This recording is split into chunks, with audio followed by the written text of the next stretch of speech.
It's a Wednesday edition of the Locked On Florida Panthers podcast. Today we are going to tackle possibly some more narratives going into the Tkachuk trade. We're also going to discuss where does Sergei Bobrovsky rank as far as top goalies in the NHL. And in the third and final segment, we are going to get into the mind of training camp because we are in September, which means it's near. We're going to discuss that more on today's edition of the Locked On Florida Panthers podcast. Locked On Panthers, your daily podcast on the Florida Panthers. Part of the Locked On Podcast Network, your team every day.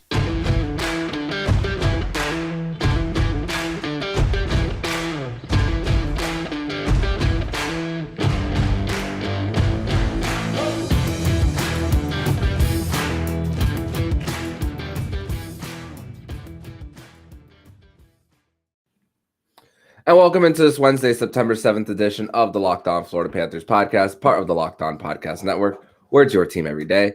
Thank you for making the Locked On Florida Panthers podcast your first listen of the day. I'm Armando Velez, and you can follow me on Twitter at MondoMan12. Follow the show account on Twitter at LO_FLA Panthers. And thank you for making the Locked On Florida Panthers podcast your first listen of the day.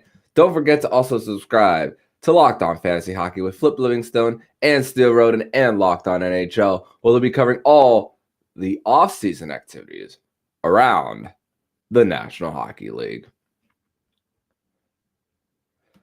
So, Cats fans, we are still a few weeks away from the start of training camp, and it's really exciting. The countdown is just getting lower and lower. I'm just gonna check my countdown calendar real quick on how many days there are until a countdown app just made some noise. All right, we are 36 days away from the first game of the season against the New York Islanders. 36. Crazy to think. But we're going to discuss that more in segment number 3, but I want to tackle a few narratives talking about the Tkachuk trade, Matthew coming to the Panthers, and really there's been a little bit of talk about Matthew Tkachuk and the Calgary Flames and the possibility of him being captain and then being possibly rejected from being the captain, then coming over to Florida and possibly wanting to be the guy and the captain for the Panthers. And there's also an article about Aaron Ekblad losing a friend in Mackenzie Weegar and Jonathan Huberdeau. That was an article written by David Wilson of the Miami Herald. And then Matthew Tkachuk coming in and a text message saying that I'm ready to win multiple cups. But there's also that narrative around about Matthew Tkachuk possibly not being a captain for the Calgary Flames and then coming here and doing so. And a conversation that Kirby, Ryan, and David spoke about in the FLA Cats hockey podcast. I gotta bring Kirby back, that's for sure. A great conversation the other day with Kirby. But something that I did take away from that conversation, go listen to the show. They do great work over there. Talk about how Ekblad could have possibly been the captain of this Florida Panthers team after being drafted in 2014 and seeing the track record and seeing the trajectory of his career of possibly being the guy for the Panthers. But I think with Matthew Tkachuk coming into the mix, I think he can push Barkov to be an even better captain, because Matthew Tkachuk being a guy who's not going to be quiet on the ice, he's going to, especially after the whistle, I think that Tkachuk is going to really elevate both Ekblad and Barkov to a different level and a different type of leadership too. And, at least on the ice and even in the media, we don't see Barkov as a raw guy. But we don't know what goes on in that locker room, like behind the scenes. Sure, I go to press conferences, I go to morning skates from time to time in the games, but there's only so much that we can see right then and there. That's right in front of our eyes about how they communicate with each other. But, there's only there's only so much you could expose out in the open versus what they talk about behind closed doors and how someone like Barkov would gather the troops to just say, hey, we're not playing well, or hey guys, we are playing well. I still feel that Barkov is a lead by example kind of captain. But Matthew Tkachuk and Aaron Ekblad, I feel with Tkachuk's grittiness, that he can elevate both of their games to a different level. Something that not saying that it wasn't existent before, but something that could be elevated for sure. And for me personally, as a fan and as a person who covers this team, it really doesn't matter if Barkov has the C or if Tkachuk has the C. I just care about how they perform on the ice. And the performance speaks for itself for Barkov in his career. Really, if it weren't for an injury, he'd be a 40-goal scorer this year. But something that Kirby Lupal spoke about the other day, coming on the show, talking about how the slow start for Barkov historically in October and November is something noteworthy, and that a good start this year is I feel like it's very, very crucial once again to set the pace for this team, because we as the fan base, local and national media, all say that on paper that this is a step back for the Panthers, which I'm going to cover more tomorrow, asking the question, is it fair for us to say that the Panthers will actually take a step back on paper? Is it fair, or are we just crapping on them too much based on their failed postseason and then the moves after? So we're going to discuss that more, not on this episode, but the next one. So something to keep in mind, Panther fans, for that. In segment number 2, we are going to discuss the top goalies in the NHL. Is Sergei Bobrovsky one of the top goalies? And if not, where does he rank as far as top goalies in the NHL? But first, we're going to tell you all about Built Bar. If you haven't tried the Built Bar Puffs yet, you're depriving yourself of one of life's greatest joys. And guess what? There's a new flavor, ready, delicious, indulgent cookie dough covered in chocolate. That's right. Built has done it again. Let me introduce you to your new favorite. Cookie dough chunk puffs have a light and chewy texture, real cookie dough chunks, and of course, they're covered in 100% real chocolate. All the joys of eating cookie dough without the hassle of making it. Plus, it's healthy for you. Cookie dough chunk puffs are only 160 calories, and they have a whopping 15 grams of protein in them. Run to Built.com and snag a box for you and the family. It'll be a perfect treat, or you can find a really good hiding place and just hoard them for yourself. Like all Built Bars, new cookie dough chunk puffs is covered in 100% real chocolate. That means they're healthy and tasty. Chocolate-covered cookie dough with a light, fluffy texture. So good. Go to Built.com and use promo code LOCKEDON15 to get 15% off your order. Use promo code LOCKEDON15 for 15% off at Built.com.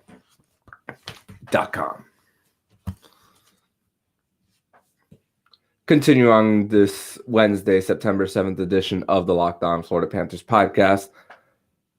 And the NHL Network decided to rank their top 10 goalies in the league. And to nobody's surprise, at least my surprise, Sergei Bobrovsky was not in the top 10. But this was the top 10 that was just released, but there was no link attached to it based on the rest of the NHL. So it was just top 10, and that's it. So I wanted to do a little bit of an experiment and just look at every single goalie, at least starter, in the NHL and ask myself, is Sergei Bobrovsky better than that goalie? Let me read off the top 10 first. Number 10, Marc-Andre Fleury of the Minnesota Wild. Number 9, Jake Oettinger of the Dallas Stars. Number 8, Freddie Anderson of the Carolina Hurricanes. Number 7, Connor Hellebuck of the Winnipeg Jets. Number 6, Thatcher Demko of the Canucks. Ilya Sorokin of the New York Islanders. Jacob Markstrom of the Calgary Flames. By the way, congratulations, Jacob Markstrom and his wife who will be birthing a baby boy later this year. UC Saros, number 3 of the Nashville Predators. Igor Shesterkin of the New York Rangers at number 2, and Andrei Vasilevsky at number 1. So that rounds out the top 10. And good news, Panther fans. There's only one goalie from the Atlantic Division in that top 10. We talked about how stacked this division is, but only one goalie in this division happens to be in the top 10. Sure, it happens to be number 1 in the rankings. But we all knew this. But the fact that there's only one, hey, it's not the worst situation for the Panthers to be in. So I wanted to go one by one, and just maybe like a little bit of rapid fire, maybe go through like a 1 to 2 sentence explanation on why I think that Sergei Bobrovsky could be better than this goalie or not.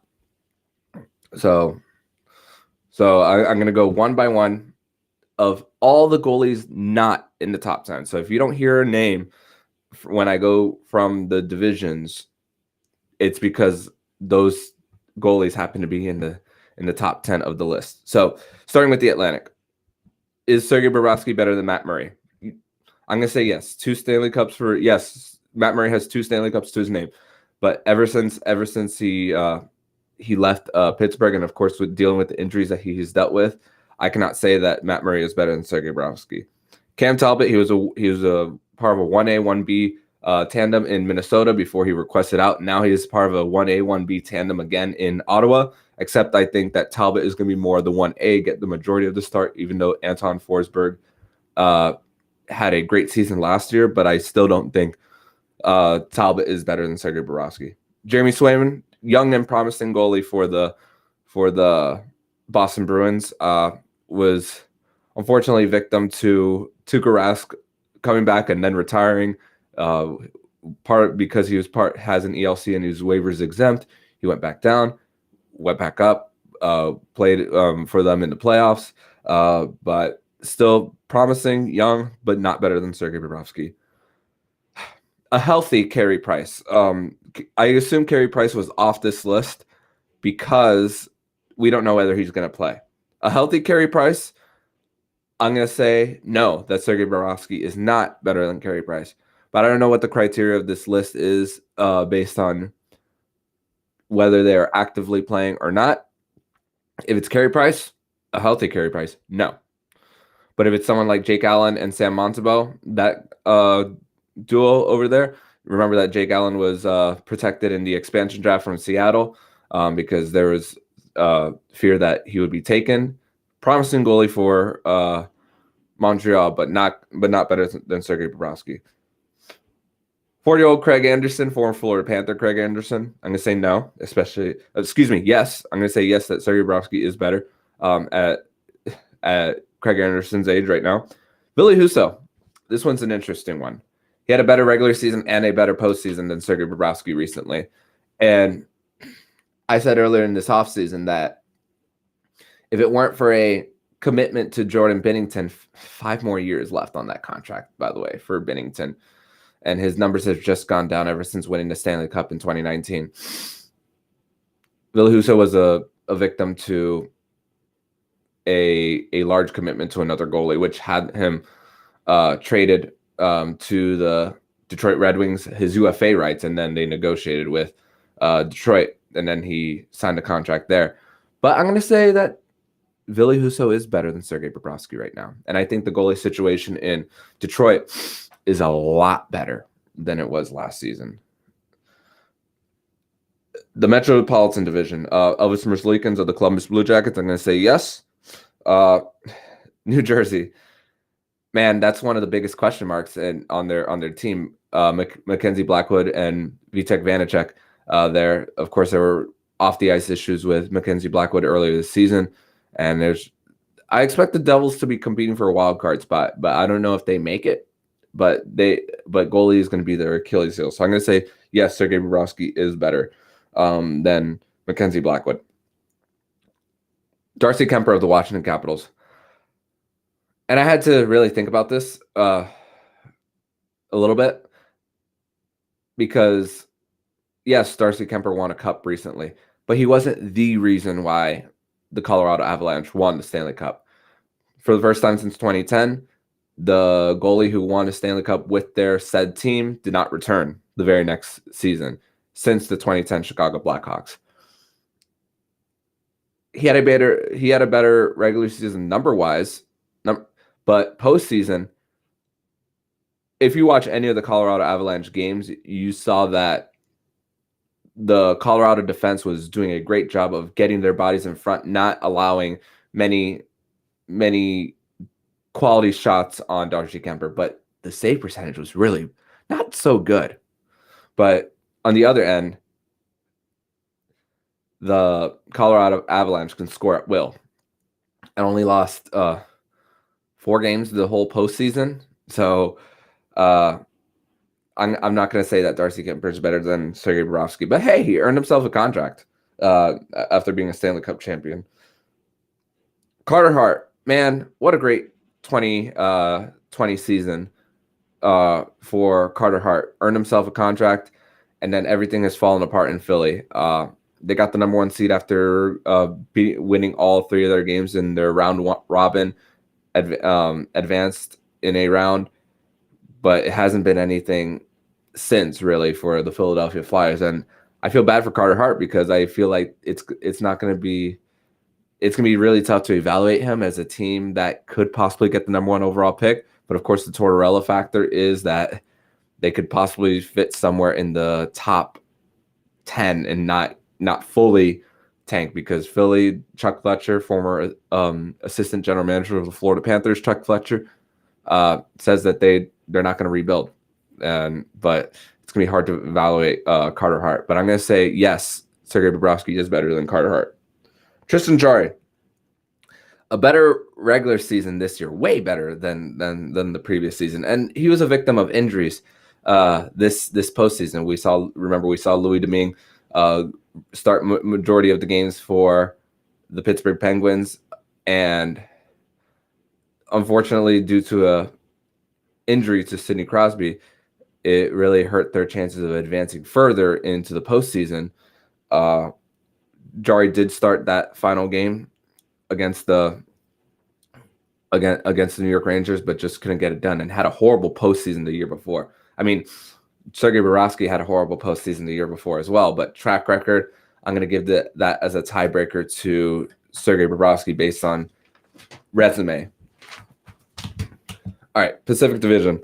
No Chris Driedger for the first few months of the season, torn ACL. Philip Grubauer, Vezina Trophy finalist, Stanley Cup champion, even though he played a backup role when he won a Stanley Cup. Hasn't been the best first year for Philip Grubauer in Seattle, so I'm going to say yes. Vegas, Robin Lehner's hurt. Laurent Brossoit is hurt as well. He won't be playing until probably January, which makes the Aiden Hill trade to be their second string goalie makes sense. So Logan Thompson is likely going to get a majority of the starts for Vegas, but he hasn't played a full season in his NHL career. So yes. San Jose, James Reimer and Kaapo Kähkönen. Yes, that one's a definite yes, because let's not forget, before Sergei Bobrovsky signed, the day before, James Reimer was traded to the Carolina Hurricanes. That was part of the Scott Darling deal that eventually the Florida Panthers bought out of that deal, which one more year left of that on the books for the Panthers. Jonathan Quick, 36 years old, up there in age, had a better season this year. 1 year left on his deal. before likely the Kings are going to give the crease mostly to Cal Peterson, even though he signed his deal previously. But a bounce-back season from Jonathan Quick, had the majority of the starts. Not so great postseason numbers-wise, but you're going against an Edmonton Oilers team that just, it's really hard to stop. So I'm not going to put that postseason on Jonathan Quick. The Kings did what they could coming out of their slight rebuild against the Edmonton Oilers. But I'm going to say Bobrovsky's better right now than Jonathan Quick, but barely better. I'll give the age, the fact that Bobrovsky's a few years younger, a little bit of an edge over Jonathan Quick in this one.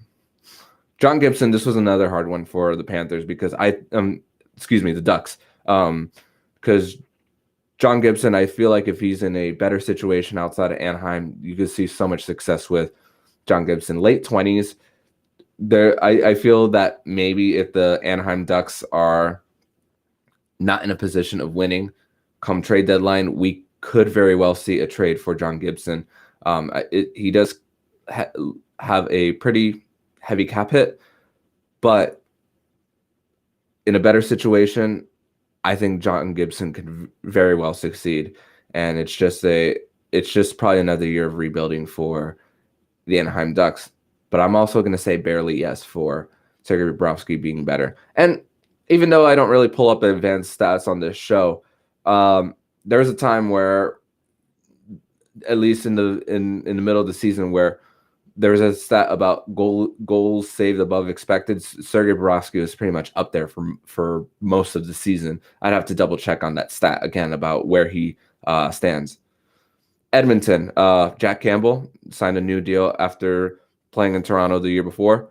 Better regular season, not the best round one this time around. And I'm going based on there might be a little bit of recency bias because Sergei Bobrovsky, once again, was not the issue for the Panthers. So I'm going to say yes, better than Jack Campbell. Central Division, Colin Vejmelka, yes. Alexander Griorgiev still hasn't had the full workload of a season just yet in his career, playing with the New York Rangers behind Igor Shesterkin, a Vezina Trophy winner, and then now he's getting his opportunity to be the full-time guy in Colorado after them being in a cap crunch, not being able to re-sign Darcy Kemper. Jordan Binnington, definite yes. Every save percentage has gone down. Goals against average has gone up ever since winning a cup. So yes. Last one, Peter Marathic of the Chicago Blackhawks. Remember that Toronto traded a first to get him off the roster. So, and the writing's on the wall for the Blackhawks to go in rebuild for this one. So, yes, Sergei Bobrovsky is better than Peter Marathic. So, really, where does Sergei Bobrovsky range now? And as far as top goalies in the NHL, he is somewhere around 12 or 13 in my eyes. You know, some people could argue Jonathan Quick and John Gibson possibly being better. But I said that Sergei Bobrovsky has a slight edge based on recent history for the Panthers. And, of course, who knows what those guys right behind them would be in a better situation. Ville Husso, I have him slightly ahead of him based on his previous season in St. Louis. And I even looked up some goalie rankings. I did find a fantasy ranking for the NHL, and it had Sergei Bobrovsky from NHL.com. And even though fantasy is different than real life, it has Sergei Bobrovsky ranked as the 12th goalie this year coming into the NHL. So good situation for the Panthers to be in. And yeah, we still have to reevaluate Bob once the season starts, and because we can't expect a carbon copy of last year's performance to just automatically be this year. It's one season at a time for Bobrovsky for him, that's for sure. But hey, top 12 isn't a bad position to be in for the $10 million man, that's for sure. In segment number 3, we are going to get into the mindset of training camp, as it is just over 2 weeks away. We're going to discuss that next here on the Locked On Florida Panthers podcast. Locked On Panthers, your daily podcast on the Florida Panthers. Part of the Locked On Podcast Network. Your team every day.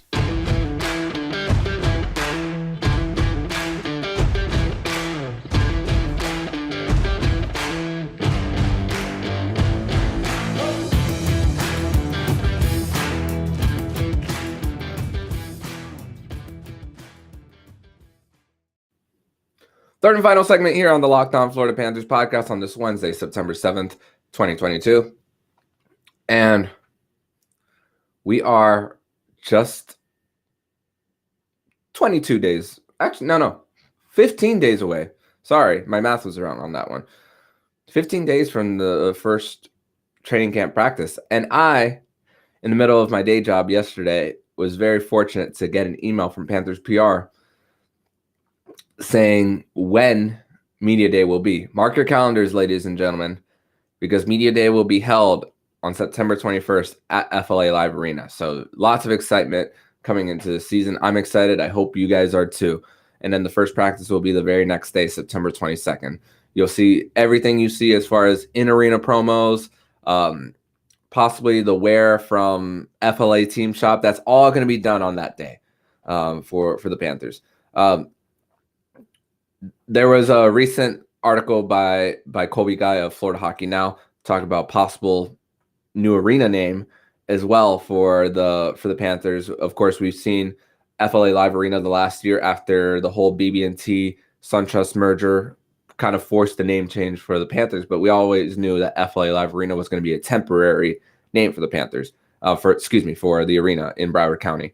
War Memorial still expected to be open around 2023. So we're going to have yet another year of the Panthers practicing in Coral Springs if they're not practicing at the arena.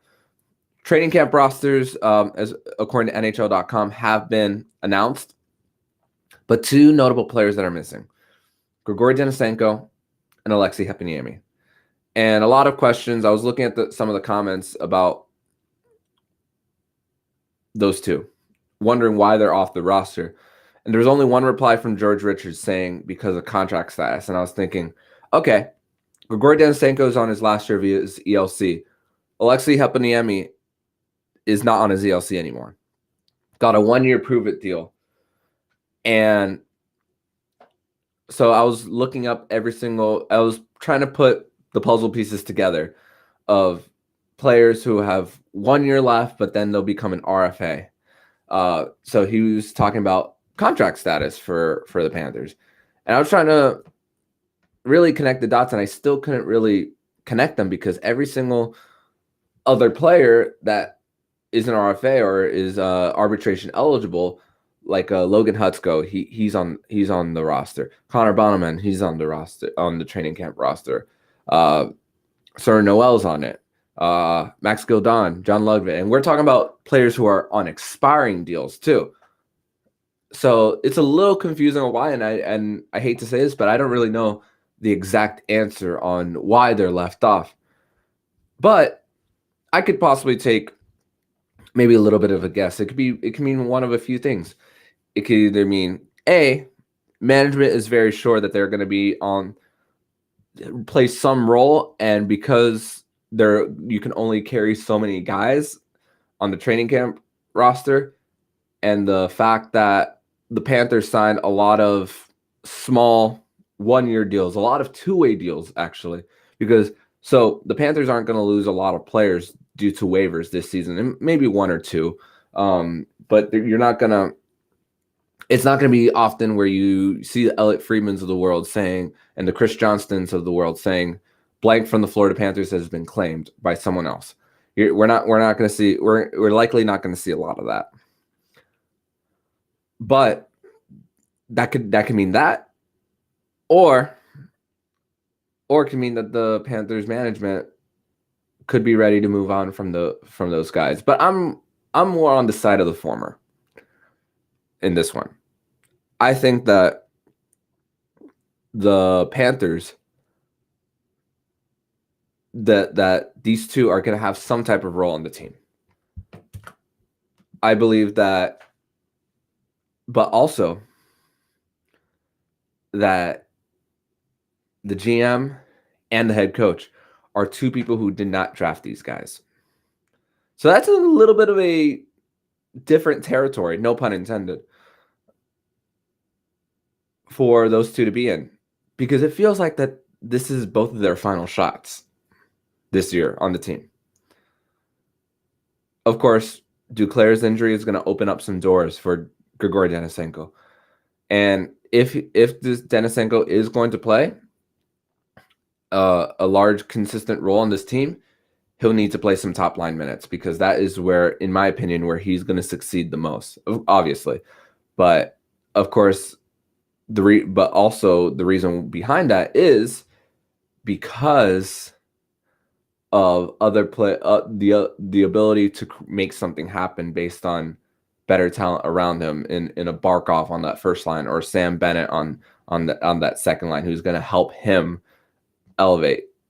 Bottom six role, it's not going to help as much, and you want to create some confidence in this dude as well. Same thing with Heppo as well. You might see him.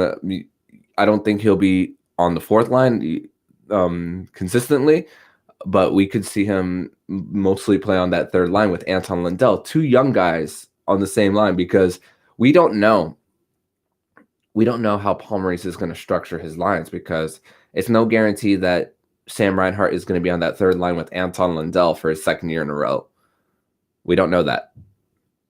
But if Maurice wants to balance things more, have Reinhart, knowing that Reinhart has that chemistry with Lundell, and then Denisenko or Heponiemi go on that right side on the top, and they succeed, along with Anton Lundell taking that next step, then we're popping bottles here, guys. Emotional bottles, at least.